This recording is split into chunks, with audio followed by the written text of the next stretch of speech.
Ok, salut la famille. Déjà, bonjour à tout un chacun. Si c'est la première fois que tu passes sur cette chaîne, déjà, je t'ai prie de t'abonner, de liker et de partager davantage la vidéo pour que la communauté puisse s'agrandir. Ici, on est sur la chaîne Alex le Russe 237. Aujourd'hui, nous allons voir un nouveau thème dont c'est pourquoi j'ai choisi d'étudier en Russie et pas ailleurs. Pourquoi pas la France ou bien la Belgique? Pourquoi j'ai choisi d'étudier en Russie?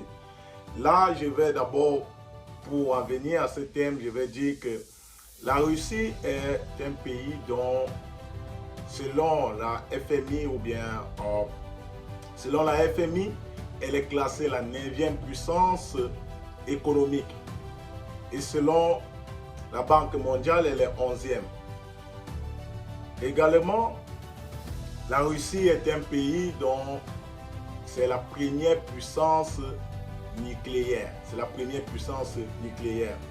Vous allez dire, ok, en quoi cela est-il nécessaire?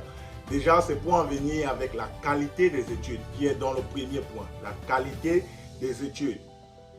La qualité des études, déjà en Russie, te permet, d'où on voit le classement en première puissance nucléaire, c'est pour dire que l'économie et la technologie sont déjà adéquates pour les études. Pour ceux qui veulent étudier, par exemple, l'économie ou bien la technologie, pour pouvoir prendre des nouvelles technologies, c'est déjà un bon pays pour vous. Le deuxième point qu'on doit aborder est le coût des études. Le coût des études est déjà très abordable.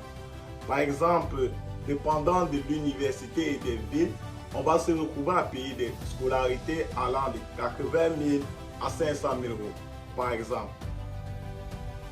Vous pourrez faire des conversions pour voir si on avait la monnaie actuelle, si on part dans les 80 000, on est dans environ 600 000 francs l'année. On est environ 600 000 francs l'année par an. Tu payes une scolarité selon l'université et selon la ville, tu es dans 600 000 que tu payes la scolarité par an, par exemple. Et c'est une très bonne chose. Également, on va aborder le sujet des prix des logements. Le prix des logements, c'est quelque chose de waouh.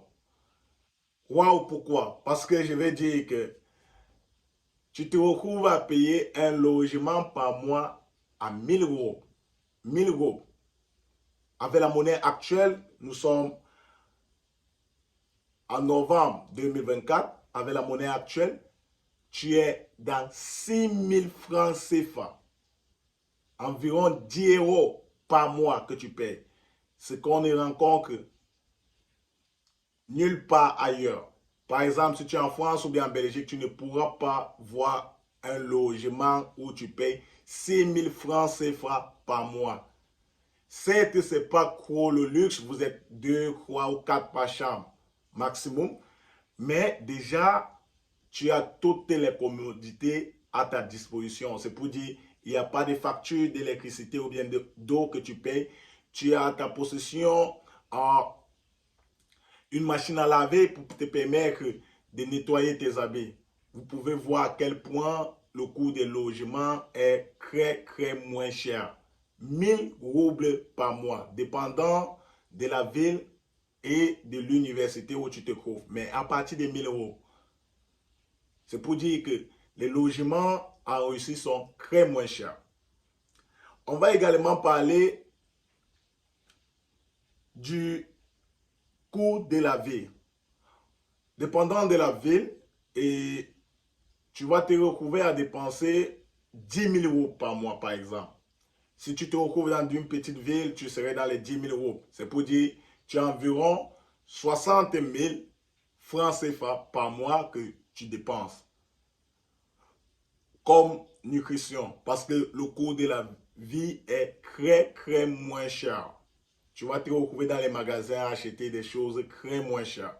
Et c'est un avantage. C'est un très grand avantage pour vous, les amis. C'est pourquoi, lorsque tu es en Russie déjà, le coût de la vie est abordable. Le coût de la vie est tellement abordable. Tu as la possibilité de bien vivre décemment, en fait. Tu peux vivre décemment parce que le coût de la vie n'est pas très cher. Elle est très moins chère. C'est abordable.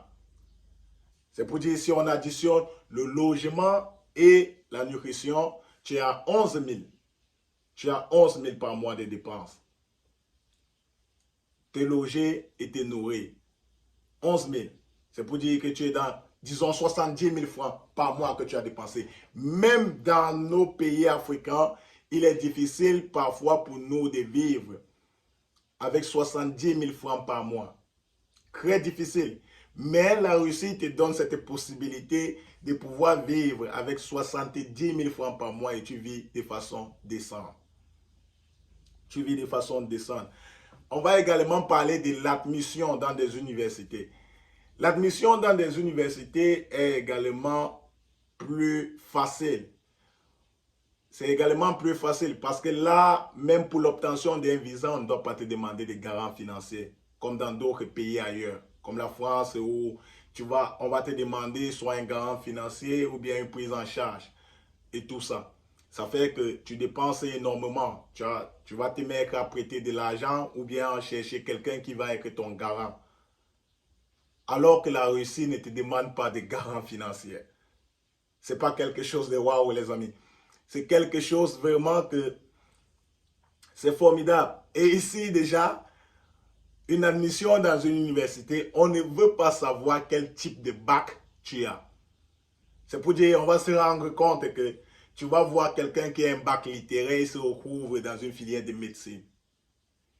Quelqu'un qui a un bac littéraire se retrouve à faire l'ingénierie, qui se retrouve à faire l'aviation.